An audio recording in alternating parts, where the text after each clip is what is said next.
प्रत्येक विचार हा आपला नसतो. गमतीशीर वाटलं असेल ना ऐकायला?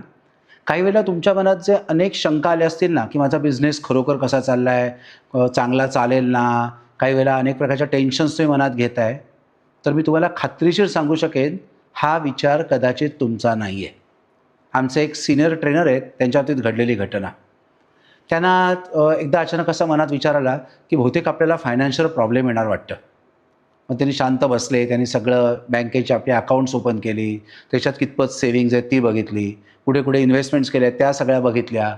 आता पुढे होणारे वर्कशॉप कुठले-कुठले ते सगळे बघितले आणि सगळं बघितल्यानंतर त्याला लक्षात आलं, की अशी कुठलीही परिस्थिती आपल्या आयुष्यात येणं शक्यच नाही आहे. मग हा विचार आला कुठून?